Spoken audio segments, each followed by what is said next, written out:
ਕਿਸਾਨਾਂ ਵੱਲੋਂ 6 ਦਸੰਬਰ ਨੂੰ ਦਿੱਲੀ ਵੱਲ ਮਾਰਚ ਕਰਨ ਦੇ ਐਲਾਨ ਤੋਂ ਬਾਅਦ ਸਿਰਸਾ ਜ਼ਿਲ੍ਹੇ ਦੇ ਕਿਸਾਨ ਵੀ ਦਿੱਲੀ ਵੱਲ ਮਾਰਚ ਕਰਨ ਲਈ ਤਿਆਰ ਹਨ। ਭਾਰਤੀ ਕਿਸਾਨ ਏਕਤਾ ਅਤੇ ਹੋਰ ਕਿਸਾਨ ਜਥੇਬੰਦੀਆਂ ਨੇ ਮਿਲ ਕੇ ਦਿੱਲੀ ਜਾਣ ਦਾ ਫੈਸਲਾ ਕੀਤਾ, ਜਿਸ ਕਾਰਨ ਸਿਰਸਾ ਜ਼ਿਲ੍ਹਾ ਪ੍ਰਸ਼ਾਸਨ ਦੀ ਚਿੰਤਾ ਵੱਧ ਗਈ ਹੈ।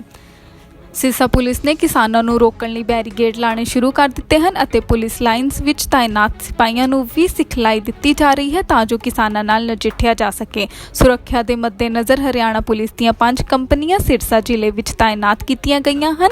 ਇਸ ਤੋਂ ਇਲਾਵਾ ਪੰਜਾਬ ਅਤੇ ਰਾਜਸਥਾਨ ਦੀਆਂ ਸਰਹੱਦਾਂ ਤੇ ਵੀ ਪੁਲਿਸ ਤਾਇਨਾਤ ਕੀਤੀ ਗਈ ਹੈ। ਸਿਰਸਾ ਜ਼ਿਲ੍ਹੇ ਵਿੱਚ 4 DSP ਅਤੇ ਕਈ ਇੰਸਪੈਕਟਰ ਸਮੇਤ 500 ਦੇ ਕਰੀਬ ਅਧਿਕਾਰੀ ਤੇ ਕਰਮਚਾਰੀ ਸੁਰੱਖਿਆ ਪ੍ਰਬੰਧਕਾਂ ਲਈ ਤਾਇਨਾਤ ਕੀਤੇ ਗਏ ਹਨ। ਇਸ ਤੋਂ ਇਲਾਵਾ BSF ਦੀ ਟੁਕੜੀ ਵੀ ਤਾਇਨਾਤ ਕੀਤੀ ਗਈ ਹੈ। ਭਾਰਤੀ ਕਿਸਾਨ ਏਕਤਾ ਦੇ ਪ੍ਰਧਾਨ ਲਖਵਿੰਦਰ ਸਿੰਘ ਔਲਖ ਨੇ ਪੱਤਰਕਾਰਾਂ ਨਾਲ ਗੱਲਬਾਤ ਕਰਦਿਆਂ ਕਿਹਾ ਕਿ ਸਰਕਾਰ ਕਿਸਾਨਾਂ ਦੀਆਂ ਮੰਗਾਂ ਨੂੰ ਨਜ਼ਰਅੰਦਾਜ਼ ਕਰਕੇ ਮਾੜਾ ਮਾਹੌਲ ਸਿਰਜ ਰਹੀਆਂ ਹਨ, ਜਿਸ ਕਾਰਨ ਕਿਸਾਨਾਂ ਵਿੱਚ ਸਰਕਾਰ ਪ੍ਰਤੀ ਗੁੱਸਾ ਹੈ। ਔਲਖ ਨੇ ਇਹ ਵੀ ਕਿਹਾ ਕਿ 13 ਫਰਵਰੀ 2024 ਤੋਂ ਕਿਸਾਨ ਆਪਣੀਆਂ ਮੰਗਾਂ ਨੂੰ ਲੈ ਕੇ ਮੁੜ ਹੜਤਾਲਾਂ ਤੇ ਬੈਠਣਗੇ। ਉਹਨਾਂ ਸਪਸ਼ਟ ਕੀਤਾ ਕਿ ਕਿਸਾਨ ਸ਼ਾਂਤੀਪੂਰਵਕ ਅਤੇ ਨਿਰਧਾਰਿਤ ਰਾਸਤੇ ਤੇ ਰਾਹੀਂ ਹੀ ਦਿੱਲੀ ਜਾਣ ਲਈ ਸਫ਼ਰ ਕਰਨਗੇ। ਔਲਖ ਨੇ ਕਿਹਾ ਕਿ ਪਿਛਲੇ ਸਮੇਂ ਵਿੱਚ ਸਰਕਾਰ ਵੱਲੋਂ ਕਿਸਾਨਾਂ ਨੂੰ ਰੋਕਣ ਲਈ ਮੁੱਖ ਸੜਕਾਂ ਤੇ ਬੈਰੀਕੇਡ ਅਤੇ ਲੋਹੇ ਦੇ ਨਾਕੇ ਲਗਾਏ ਗਏ ਹਨ, ਜਿਸ ਕਾਰਨ ਆਮ ਲੋਕਾਂ ਨੂੰ ਔਲਖ ਨੇ ਕਿਹਾ ਕਿ ਪਿਛਲੇ ਸਮੇਂ ਵਿੱਚ ਵੀ ਸਰਕਾਰ ਵੱਲੋਂ ਕਿਸਾਨਾਂ ਨੂੰ ਰੋਕਣ ਲਈ ਮੁੱਖ ਸੜਕਾਂ ਤੇ ਬੈਰੀਕੇਡ ਅਤੇ ਲੋਹੇ ਦੇ ਨਾਕੇ ਲਗਾਏ ਗਏ ਸਨ, ਜਿਸ ਕਾਰਨ ਆਮ ਲੋਕਾਂ ਨੂੰ ਕਾਫੀ ਦਿੱਕਤਾਂ ਦਾ ਸਾਹਮਣਾ ਕਰਨਾ ਪਿਆ ਸੀ। ਹਾਲਾਂਕਿ ਕਿਸਾਨ ਨਹੀਂ ਚਾਹੁੰਦੇ ਕਿ ਉਹਨਾਂ ਦੇ ਅੰਦੋਲਨ ਨਾਲ ਆਮ ਲੋਕਾਂ ਨੂੰ ਕੋਈ ਪਰੇਸ਼ਾਨੀ ਦਾ ਸਾਹਮਣਾ ਕਰਨਾ ਪਵੇ। ਉਹਨਾਂ ਸਰਕਾਰ ਨੂੰ ਅਪੀਲ ਕੀਤੀ ਕਿ ਕਿਸਾਨਾਂ ਦੀਆਂ ਸਮੱਸਿਆਵਾਂ ਦਾ ਹੱਲ ਗੱਲਬਾਤ ਰਾਹੀਂ ਕੀਤਾ ਜਾਵੇ ਤਾਂ ਜੋ ਭਵਿੱਖ ਵਿੱਚ ਕਿਸੇ ਦਾ ਕੋਈ ਨੁਕਸਾਨ ਨਾ ਹੋਵੇ। देखिए, हमने जो 13 फरवरी से संयुक्त किसान मोर्चा, गैर राजनीतिक भारत व किसान मजदूर मोर्चा दोनों फोरमों की ओर से 13 तारीख से हम अपनी मांगों को लेकर MSP खरीद गारंटी कानून सहित सभी मांगों को लेकर जो मानी हुई मांगे हैं, किए हुए वादे हैं, उनको लेकर धरने पर हैं। आज 298 दिन हो गए हैं। 3 जगह मोर्चा चल रहा हुआ है, शंभू, खनौरी और रतनपुरा। हमने 26 नवंबर को दोनों फोरमों ने बड़ा ऐलान किया था कि हमारे सीनियर किसान नेता सरदार जगजीत सिंह डल्लेवाल मरण व्रत पर बैठेंगे, आमरण अनशन पर बैठेंगे। तो उस समय से आमरण अनशन पर बैठे हैं। उसके साथ साथ हमने दूसरा ऐलान किया था, अगर 10 दिनों तक भी सरकार ना जागते हुए हमारी मानी हुई मांगों को लागू नहीं करती है तो शांतमय तरीके से 6 दिसंबर को शंभू मोर्चे से जत्थों के साथ दिल्ली की ओर जाया जाएगा, कूच किया जाएगा। जो शांतमय तरीके से 650 किसानों का जत्था हो चाहे 100 का वो संख्या निर्धारित कर ली जाएगी और दिल्ली के लिए कूच किया जाएगा।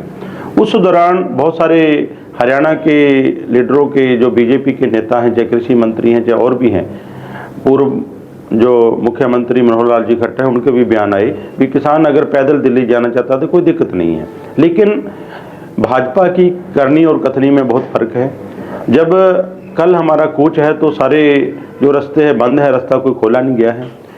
इसके साथ साथ जब भी किसान आंदोलन करता है, हमारी दोनों फोरमें आंदोलन करती है, ऐलान करके रूट तय करके किया जाता है। किसी तरह का कोई ऐसा प्लान नहीं होता भी बताएं कोई कुछ और करें कुछ और, क्योंकि हम आंदोलनकारी हैं, अपने देश की राजधानी में अपनी मानी हुई मांगों को लागू करवाने के लिए जा रहे हैं। तो अब देखने को यह आ रहा है भी अब जो सिरसा ज़िले का नेशनल हाईवे नंबर 9 है, उस पे भी बैरिकेडिंग की तैयारी की जा रही है। खुइयाँ मलकाना हो, चाहे खैरेखा का पुल हो, चाहे आगे हो। उसके साथ साथ जो पंजाब के लगते और भी रास्ते हैं, उनको जो है रोकने का, जो बैरिकेडिंग करने का काम किया जा रहा है। तो हम सरकार से पूछना चाहते हैं भी एक तरफ तो आप कह रहे हैं भी किसानों ने रास्ते रोके हुए हैं, तो रास्ते पहले भी आपने रोके थे, रास्ते 2020 में भी आपने रोके थे, रास्ते 13 फरवरी से आपने रोक रखे हैं। किसानों ने दिल्ली जाना है। हमारी मांगें केंद्र सरकार से हैं, हमारी राज्य वाली किसी भी सरकार से मांग नहीं है। जो चाहे MSP खरीद गारंटी कानून की मांग है, चाहे स्वामीनाथन आयोग C2+50 के तहत फसलों के भाव की मांग है, चाहे पूरे देश की किसान और मजदूर की कर्ज माफ़ी की मांग है, इसके सभी मांगें लगभग सारी की सारी मांगें हमारी केंद्र सरकार से है। तो जब हमारी मांगें केंद्र सरकार से है, हम जाना अपनी राजधानी में जाते हैं तो हमारे रास्ते क्यों रोके जा रहे हैं। केंद्र सरकार को भी चाहिए कि किसानों की मांगे माने, ना कि किसानों को बार बार प्रताड़ित करे, हैरान करे, परेशान करे, उनके यातनाएं दे। आज 10वां दिन है हमारे सीनियर किसान नेता जगजीत सिंह डल्लेवाल जी का जो मरण व्रत पर बैठे हैं, अमरण अनशन पर बैठे हैं। उनकी सेहत की परवाह करने की बजाय सरकार हमें रोकने का प्रयास कर रही है। अगर सच में यह सरकार अपने को किसान हितैषी मानती है तो हमारी मानी हुई मांगों को लागू करे, यही हमारी सरकार से अपील है। तो अब सरकार जो हमारे को दिल्ली देने की बजाय रास्ते दोबारा से बंद कर रही है और फिर कहेगी किसानों की वजह से रास्ते बंद हैं। पहले भी गांव को गांव से तोड़ा था और कैसे पुल ब्लॉक किए, नदियां में पानी छोड़ा गया, कई खेतों में पानी छोड़कर उनको बर्बाद किया गया, किलें लगाई गई, कंक्रीट की पूरी दीवारें की गई। तो आज भी ऐसा माहौल ना सृजे, क्योंकि सामने फिर से पूरी जिम्मेदारी के साथ कहते हैं, जो किसानों ने ऐलान किया है, जो हमारे दोनों मोर्चे हैं, संयुक्त किसान मोर्चा, गैर राजनीतिक भारत और किसान मजदूर मोर्चा, जो उनका ऐलान है, ऐलान के अलावा अलग से कोई ऐसी चीज़ नहीं करेंगे जिससे कि किसी को भी परेशानी हो। हम पहले ऐलान करते हैं, फिर संघर्ष करते हैं। देखिए, पंजाब सरकार भाजपा की बी टीम है। उन्होंने साबित कर दिया, जब 26 नवंबर को जगजीत सिंह डल्लेवाल ने आमरण अनशन पर बैठना था, सुबह 2:30 बजे उनको किडनैप किया गया।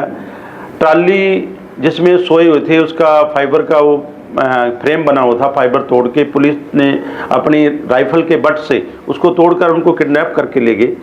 तो जब हम दोबारा इकट्ठे हुए, क्योंकि उसी समय जो हमारा दूसरा साथी था, जो हमने तय कर रखा था, जब भी जहाँ तो हमारी मांगे मानी जाएंगी, जहाँ डल्लेवाल जी अपने वहीं पर प्राण त्यागेंगे। अगर वो प्राण त्यागते हैं तो उनका पार्थिव चीज वहीं मोर्चे पर, खनौरी मोर्चे पर रखा जाएगा। अगला साथी सुखजीत सिंह हरदो झंडे, वो आमरण अनशन पर बैठेगा। तो उसी दिन उसको बिठा दिया। तो जो सरकार, पंजाब सरकार, भगवंत मान सरकार, जो इनकलाबी, झूठा इनकलाबी सरकार, अपने आप को जो इनकलाबी कहते हैं झूठे इनकलाबी, और सबसे ज़्यादा किसान विरोधी ये लोग हैं, हमेशा लाठीचार्ज करते हैं। अब बूढ़े नाले की लुधियाने की बात हो तो कल आपने देखा होगा कैसे उनको प्रवासी और पंजाबियों की आपस में बढ़ाने का काम किया, जबकि ये किसी का मसला नहीं है। ये हर एक को पानी पिएगा, जो हर इस खेत में पानी जाएगा उसकी जो ज़िंदगी बर्बाद होगी, उसको कैंसर जैसी बीमारियां लगेंगी, चाहे वहाँ प्रवासी है चाहे कोई भी है। लेकिन पंजाब सरकार है जो बिल्कुल किसान विरोधी है, आवाम विरोधी है और बीजेपी की बी टीम है। देखिए, हमने जो 13 फरवरी से संयुक्त किसान मोर्चा, गैर राजनीतिक भारत व किसान मजदूर मोर्चा, दोनों फोरमों की ओर से 13 तारीख से हम अपनी मांगों को लेकर, एमएसपी खरीद गारंटी कानून सहित सभी मांगों को लेकर, जो मानी हुई मांगे हैं, किए हुए वादे हैं, उनको लेकर धरने पर हैं। आज 298 दिन हो गए हैं। 3 जगह मोर्चा चल रहा हुआ है, शंभू, खनौरी और रतनपुरा। हमने 26 नवंबर को दोनों फोरमों ने बड़ा ऐलान किया था कि हमारे सीनियर किसान नेता सरदार जगजीत सिंह डल्लेवाल मरण पर बैठेंगे, आमरण अनशन पर बैठेंगे।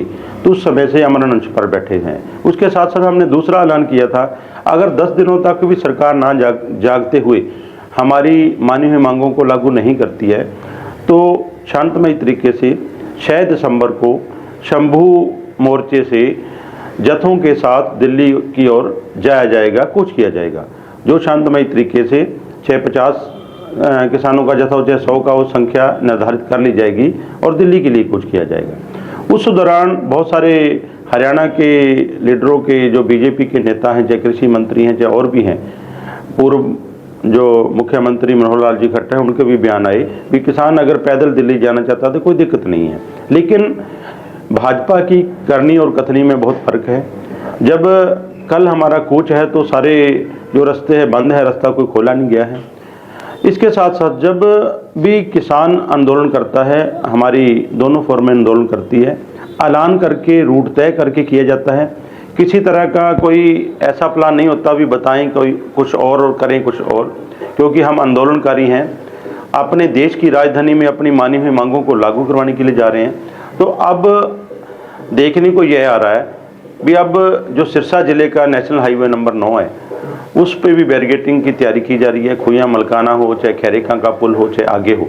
उसके साथ साथ जो पंजाब के लगते और भी रास्ते हैं, उनको जो है रोकने का, जो बैरिगेटिंग करने का काम किया जा रहा है। तो हम सरकार से पूछना चाहते हैं भी एक तरफ तो आप कह रहे हैं भी किसानों ने रास्ते रोके हुए हैं, तो रास्ते पहले भी आपने रोके थे, रास्ते 2020 में भी आपने रोके थे, रास्ते 13 फरवरी से आपने रोक रखे हैं। किसानों ने दिल्ली जाना है। हमारी मांगें केंद्र सरकार से हैं, हमारी राज्य वाली किसी भी सरकार से मांग नहीं है। जो चाहे एमएसपी खरीद गारंटी कानून की मांग है, चाहे स्वामीनाथन आयोग C2+50 के साथ फसलों के भाव की मांग है, चाहे पूरे देश की किसान और मजदूर की कर्ज माफ़ी की मांग है, इसके सब सभी मांगें लगभग सारी की सारी मांगें हमारी केंद्र सरकार से है।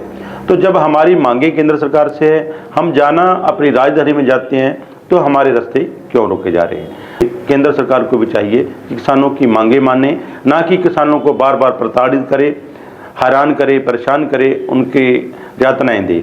आज 10वां दिन है हमारे सीनियर किसान नेता जगजीत सिंह डल्लेवाल जी का जो मरण व्रत पर बैठे हैं, आमरण अनशन पर बैठे हैं। उनकी सेहत की परवाह करने की बजाय सरकार हमें रोकने का प्रयास कर रही है। अगर सच में यह सरकार अपने को किसान हितैषी मानती है तो हमारी मानी हुई मांगों को लागू करे, यही हमारी सरकार से अपील है। तो अब सरकार जो हमारे को दिल्ली देने की बजाय रास्ते दोबारा से बंद कर रही है और फिर कहेगी किसानों की वजह से रास्ते बंद हैं। पहले भी गांव को गांव से तोड़ा था और कैसे पुल ब्लॉक किए, नदियां में पानी छोड़ा गया, कई खेतों में पानी छोड़कर उनको बर्बाद किया गया, किलें लगाई गई, कंक्रीट की पूरी दीवारें की गई। तो आज भी ऐसा माहौल ना सृजे, क्योंकि सामने फिर से पूरी जिम्मेदारी के साथ कहते हैं जो किसानों ने ऐलान किया है, जो हमारे दोनों मोर्चे हैं, संयुक्त किसान मोर्चा, गैर राजनीतिक भारत और किसान मजदूर मोर्चा, जो उनका ऐलान है, ऐलान के अलावा अलग से कोई ऐसी चीज़ नहीं करेंगे जिससे कि किसी को भी परेशानी हो। हम पहले ऐलान करते हैं, फिर संघर्ष करते हैं। देखिए, पंजाब सरकार भाजपा की बी टीम है। उन्होंने साबित कर दिया, जब 26 नवंबर को जगजीत सिंह डल्लेवाल ने आमरण अनशन पर बैठना था, सुबह 2:30 बजे उनको किडनैप किया गया। ट्राली जिसमें सोए हुए थे, उसका फाइबर का वो फ्रेम बना हुआ था, फाइबर तोड़ के पुलिस ने अपनी राइफल के बट से उसको तोड़कर उनको किडनैप करके ले गए। तो जब हम दोबारा इकट्ठे हुए, क्योंकि उसी समय जो हमारा दूसरा साथी था, जो हमने तय कर रखा था, जब भी जहाँ तो हमारी मांगे मानी जाएंगी, जहाँ डल्लेवाल जी अपने वहीं पर प्राण त्यागेंगे। अगर वो प्राण त्यागते हैं तो उनका पार्थिव चीज वहीं मोर्चे पर, खनौरी मोर्चे पर रखा जाएगा। अगला साथी सुखजीत सिंह हरदो झंडे वो आमरण अनशन पर बैठेगा, तो उसी दिन उसको बिठा दिया। तो जो सरकार, पंजाब सरकार है, भगवंत मान सरकार, जो इनकलाबी, झूठा इनकलाबी सरकार, अपने आप को जो इनकलाबी कहते हैं झूठे इनकलाबी, और सबसे ज़्यादा किसान विरोधी ये लोग हैं, हमेशा लाठीचार्ज करते हैं। अब बूढ़े नाले की लुधियाने की बात हो तो कल आपने देखा होगा कैसे उनको प्रवासी और पंजाबियों की आपस में बढ़ाने का काम किया, जबकि ये किसी का मसला नहीं है। ये हर एक को पानी पिएगा, जो हर इस खेत में पानी जाएगा उसकी जो ज़िंदगी बर्बाद होगी, उसको कैंसर जैसी बीमारियां लगेंगी, चाहे वहाँ प्रवासी है चाहे कोई भी है। लेकिन पंजाब सरकार है जो बिल्कुल किसान विरोधी है, आवाम विरोधी है और बीजेपी की बी टीम है।